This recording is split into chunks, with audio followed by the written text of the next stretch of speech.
Kenapa dia disebut sebagai silent killer? Merokok, dokter. Kalau untuk merokok bisa jadi salah satu Ya, faktor resiko, dok. tentunya pastinya merokok penyakit yang tidak bisa sembuh. Tapi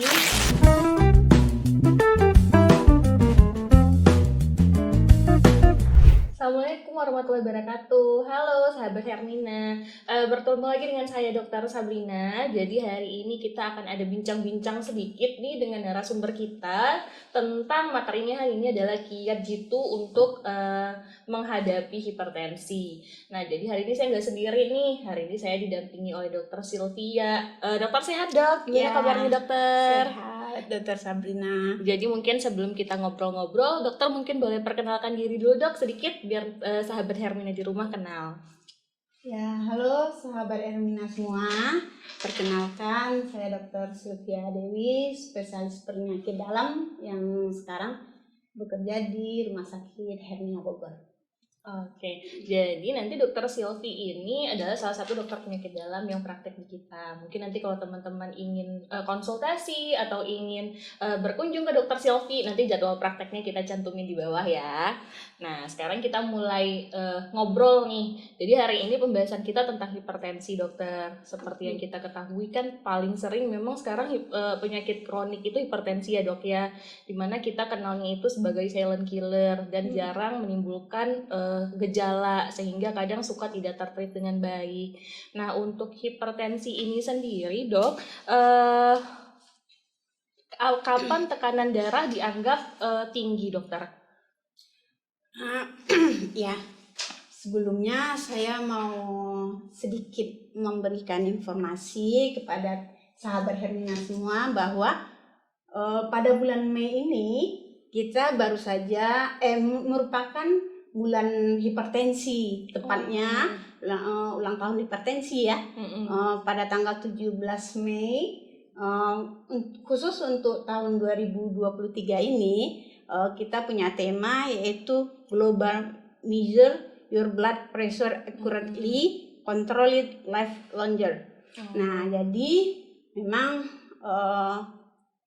deteksi tekanan darah yang tinggi lebih awal tentunya akan lebih baik. Nah, jadi baru kita masuk ke sedikit materi ya tentang hipertensi. Jadi hipertensi merupakan suatu kondisi di mana tekanan darah baik itu sistol ataupun diastol di atas dari nilai normal. Mungkin sahabat Hermina semua bingung sistol yang mana, diastol yang mana. Sistol itu tekanan darah yang bagian atasnya, yaitu lebih atau sama 140 mm Hg atau mm air raksa, dan tekanan darah yang di bawahnya diastol itu lebih atau sama 90 mm Hg atau mm air raksa. Nah, itu kalau sudah berada pada kondisi tersebut maka kita sebut sebagai hipertensi. Nah, kenapa dia disebut sebagai silent killer? Karena hipertensi, tekanan darah yang tinggi itu kebanyakan tidak menimbulkan gejala. Ya, benar. Nah, tiba-tiba pasien datang sudah dengan komplikasi atau sudah dengan keadaan penyakit yang lain yang muncul, seperti misalnya dengan stroke kah, atau dengan gangguan ginjal kah, atau dengan gangguan jantung. Nah, jadi dia bisa merupakan suatu silent killer, atau kalau istilah kita pembunuh berdarah dingin. Itulah. Jadi dia sebenarnya kalau dia sendiri, dok, maksudnya kalau awalnya dia hanya hipertensi sendiri jarang menimbulkan gejala ya, dok ya. Biasanya itu ketahuan saat dilakukan pemeriksaan kesehatan rutin palingnya, dok ya. Biasanya itu kalau dilakukan pemeriksaan tekanan darah nih, dok, paling baik itu ada jam-jam tertentu nggak sih, dok? Atau mungkin ada ketentuan seperti apa? Karena kan kadang sahabat Hermina suka beli alat tensi sendiri di rumah dan suka melakukan pemantauan di rumah. Sebenarnya paling ideal untuk dilakukan pengukuran tekanan darah itu seperti apa, dokter? Jadi kan bingung ya, itu tuh sebenarnya yang lebih akurat itu melakukan pemeriksaan tekanan darah apa pagi, siang, sore atau malam. Iya dok. Nah, tapi dari beberapa pendapat dan itu penelitian ya mungkin menganjurkan untuk pemeriksaan tekanan darah yang lebih akurat itu pada pagi hari. Nah, karena ada tuh satu penelitian yang Life Science kalau nggak salah itu menganjurkan pada pagi hari karena pada pagi hari itu katanya sistem apanya baru mulai meningkat. Nah, tapi ya dari beberapa penelitian sih penganjurannya lebih baik pada pagi hari ya dok ya. Pagi hari. Tapi untuk fluktuasi pengukuran tekanan darah memang setiap harinya itu ada. Untuk faktor resikonya dok, kira-kira apa aja sih dok yang bisa menyebabkan timbul hipertensi ini dokter? Nah, untuk faktor risiko sendiri itu tuh kita membaginya Dr. Sabrina atas 2 kelompok sebenarnya. Itu ada yang kita sebut dengan faktor risiko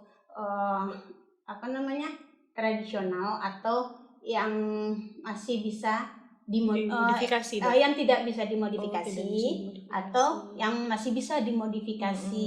Kalau yang tidak bisa dimodifikasi seperti misalnya jenis kelamin atau umur atau keturunan, terus ras juga. Tapi yang bisa dimodifikasi seperti gaya hidup, misalnya stres, pola makan, yaitu makanan yang tinggi garam, terus makanan yang berlemak, exercise, olahraga ya, terus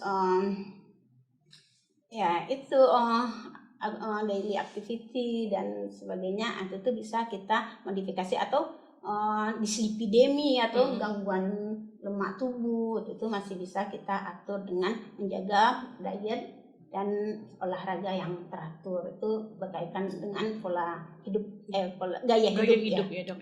Kalau merokok dok, kalau untuk merokok ada hubungan nggak dok? Karena ini kan pasti sahabat Hermina nih, apalagi yang bapak-bapak ya, pasti masih banyak yang merokok dokter. Kalau untuk merokok bisa jadi salah satu faktor resiko dok? Tentunya pastinya merokok, minum alkohol, nah itu tuh masuk dalam kelompok faktor resiko yang bisa dimodifikasi gitu.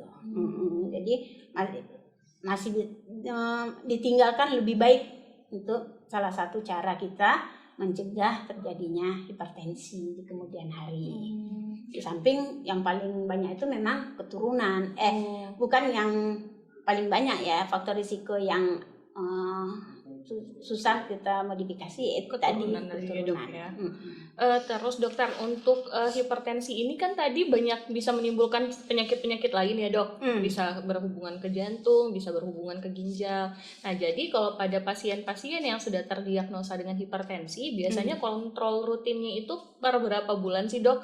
Bagusnya kita lakukan pemeriksaan kesehatan atau pemeriksaan lab untuk memantau ada komplikasi atau tidak, itu bagusnya setiap berapa bulan dok?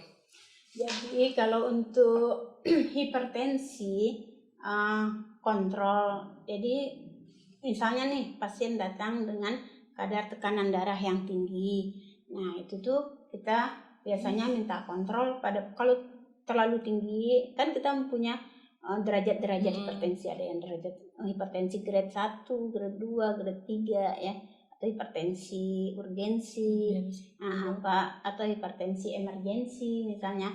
Nah itu tergantung kondisi.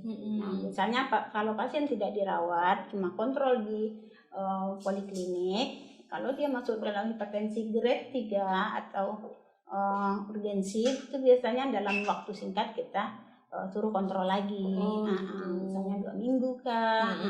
Tapi kalau hipertensi yang biasa saja mungkin bisa per bulan untuk kontrol. Nah, memang laboratorium biasanya pemeriksaan penunjang kita sertakan, seperti pemeriksaan fungsi ginjal dan lain-lainnya, gambaran rekam jantung dan sebagainya. Untuk gitu. lihat kira-kira ada masalah lagi Iya, apa enggak ya dok ya? sudah terjadi komplikasi ke organ yang lain atau belum. Gitu.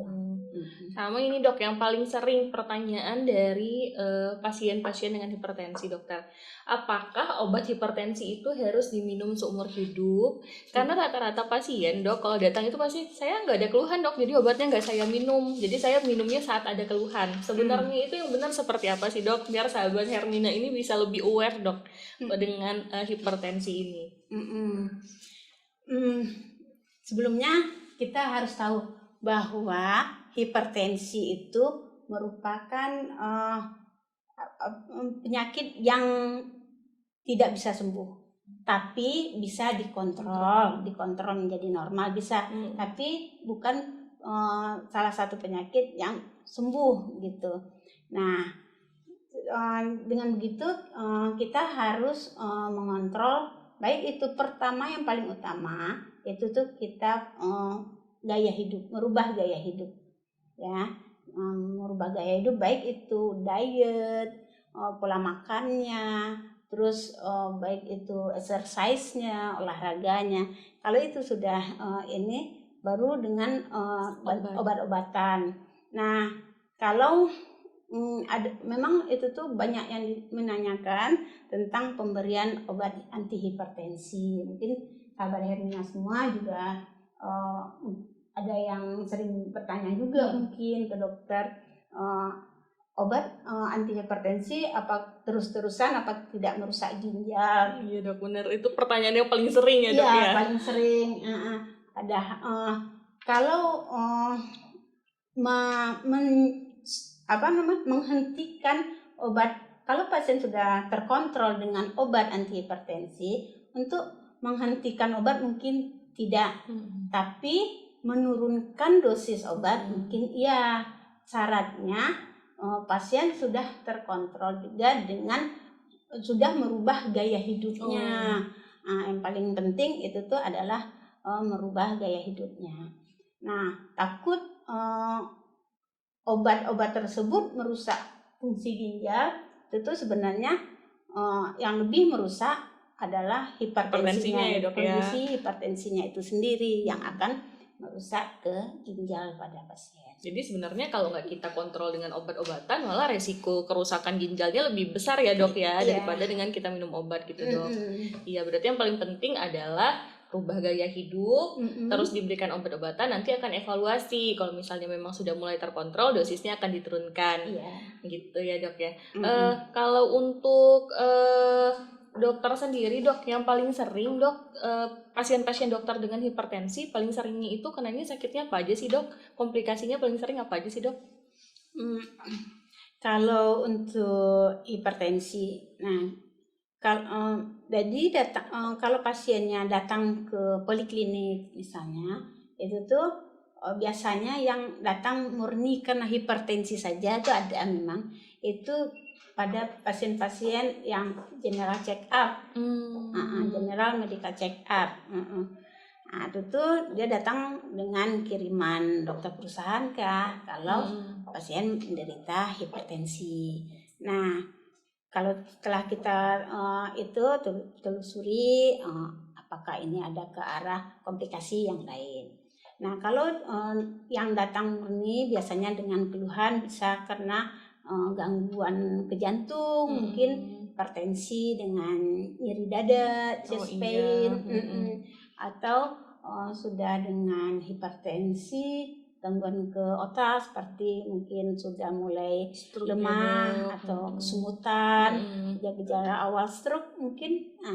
Terus dan setelah kita telusuri mungkin awalnya kita dapat hipertensi, ternyata pasien sudah mengalami gangguan komplikasi ke ginjal.